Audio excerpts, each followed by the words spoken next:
biktima ng bullying dahil siya ay isang duling. Kaya pumunta siya sa bundok upang mag-inner healing.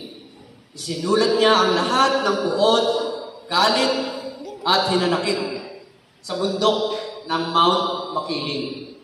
Pagkatapos, sumigaw siya ng malakas, "Pangit ako!" Napansin niya na may echo. "Pangit ako! Pangit ako! Pangit ako!" Kaya naisipan niyang baguhin ang sigaw. "Pogi ako! Pogi ako!" Natawa siya at naging masaya sapagkat 3 beses niyang narinig ang alingaungaw ng kanyang tinig, "Pogi ako! Pogi ako! Pogi ako!" Ano ang lesson ng kwento? Una, nilikha ko ng Diyos ayon sa kanyang larawan. Kung ano ang puno ay siya ring bunga. Ang Diyos ay pag-ibig. Kaya, ating magmahal. Ikalawa, ano man ang ating gawin sa sanlibutan, kabutihan man o kasamaan, ito ay parang echo, aalingaw sa kalamitan, sa oras ng ating kamatayan. God is good. All the time.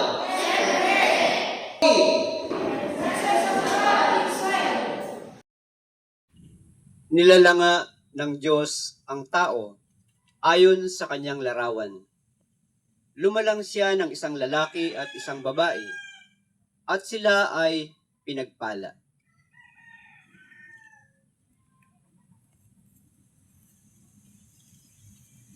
Mga minamahal, mag-ibigan tayo sapagkat mula sa Diyos ang pag-ibig. Ang bawat umiibig ay anak ng Diyos at kumikilala sa Diyos. Ang hindi umiibig ay hindi kumikilala sa Diyos sapagkat ang Diyos ay pag-ibig. At narinig ko ang isang tinig mula sa langit na nagsasabi, "Isulat mo ito. Mula ngayon, mapapalad ang naglilingkod sa Panginoon hanggang kamatayan." Tunay nga, sabi ng Espiritu, magpapahinga na sila sa kanilang pagpapagal, sapagkat susundan sila ng kanilang mga gawa. Ang puso ng tao ay parang isang bukirin. Tayo ang magpapasya kung anong binhi ang ihasik at palalaguin. Ang ating mapili ang magbubunga at siyang aanihin. Kapag ang tao ay nagtanim ng sama ng loob sa kanyang puso, tiyak na aanihin niya ang bunga nito. Paghihirap ng kalooban, kalungkutan, walang kapayapaan, at kadalasay na uuwi sa karamdaman.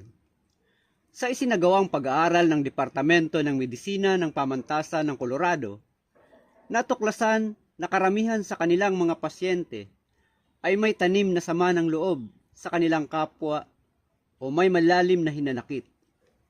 Ang Diyos ay pag-ibig. Sa makatuwid, tayo na kanyang nilikha ayon sa kanyang wangis ay nakadesenyo rin upang umibig. Kapag tayo ay lumilihi sa layuning ito, nasisira ang sistema ng ating katawan, nagkakasakit at ang kaluluwa ay narurumihan. Kapag bumibili tayo ng kasangkapan sa ating mga tahanan, may kalakip lagi itong manual upang maingatan at hindi masira ang gamit sa maling pamamaraan. Sa ating puso, kapag puot at galit ang laman at pinanatili, tiyak na matutulad sa isang kasangkapan na pang 110 ang bultahe, subalit isinaksak sa 220. Masisira at sasabog sapagkat ang pagmamahal na dapat sana ay siyang naghahari at nananahan sa kalooban ay napalitan ng hinanakit at kalungkutan. Ang damdamin ay parang bukal ng tubig. Kahit lagyan ng putik, ay pilit pa ring hahanap ng outlet upang ang daloy ay makaagos. Ang sama ng loob, kapag nakapasok sa puso ng tao, ay hahanap ng malalabasan. Katulad nito ay isang magnanakaw na nakulong sa loob ng nasusunog na tahanan. Ang malambot na bahagi ng bahay ang kanyang sisirain upang ang apoy ay matakasan. Ganito rin ang negatibong emosyon o damdamin. Ang magiging outlet nito ay kung ano ang kahinaan natin. Ang sama ng loob, kapag hindi nalunasan, ay apat ang maaaring kauuwian. Una, pagpatay. Ikalawa, pagpapakamatay. Ikatlo, pagkasira ng isip. At ikaapat, mga karamdamang di malunasan. Subalit katulad ng sakit, ito ay may mga sintomas o palatandaan. May dalawang kaparaanan ang maaari nating subukan upang mapawi ang sama ng loob o negatibong emosyon na nararamdaman.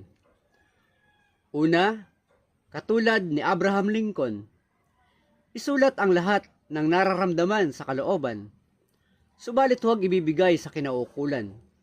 Sa halip ay sunugin matapos humingi ng tulong at awa sa Diyos sa pamagitan ng panalangin.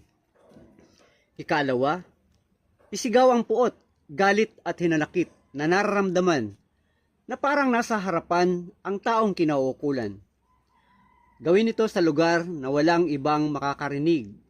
Pagkatapos, hilingin sa Diyos na makapagpatawad at ipagdasal din ang taong nakasakit ng kalooban na mapabuti at pagpalain, tulad ng panalangin ni Santa Maria Gorete kay Alejandro.